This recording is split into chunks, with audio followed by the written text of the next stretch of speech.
So Phillip Neri was often called, I think even during his lifetime, the laughing saint.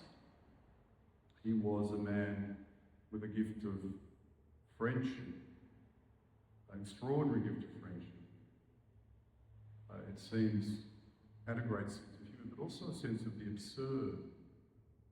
Reading his stories of walking around with a cushion on his head, when people would be too serious, even in the confessional, instead of penitents would say something and take it all a bit too seriously, he would make jokes, he would lighten, a bit like the Zen masters who have read their stories. He'd walk down the street with half his beard shaved. It's really interesting. And of all people in Rome, he was great friends with Ignatius of Loyola, this deadly serious Basque reformed soldier who wasn't known for his sense of humour. But Phillip established the Oratorians. They're still going. It's a society of consecrated life or apostolic life, I forget what it's called canonically, and of priests who can form these associations. There's one in Brisbane, there's famously one in London, Brompton, Oxford, etc. Cardinal Newman, when he converted, became an Oratorian.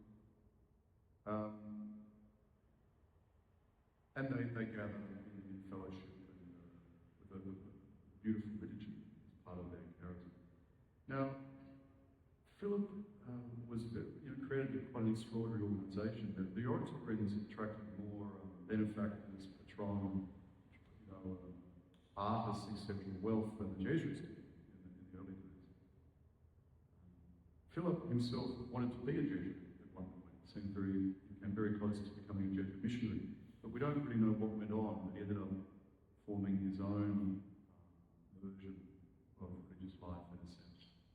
But he and Ignatius were firm friends. Ignatius called him the bell. He says, like a church bell. When he rings, people follow, come into the church. So an extraordinary man. And an interesting sense, and a reminder that Christians really should, as much as one can say should about joy. Joy is a gift. You can't force yourself to be joyful, can you? But there is a sense in which Christian joy is a virtue. There's also a wonderful Aristotelian virtue that Phillip personified, eutrophilia, playfulness. It's one of the forgotten ones. But between being overly serious, boorish, or just silly and frivolous, there's a happy medium that Phillip had of playfulness to delight in the world. And in that sense reflect the playfulness of the Trinity at play in creation with love and this constant dance.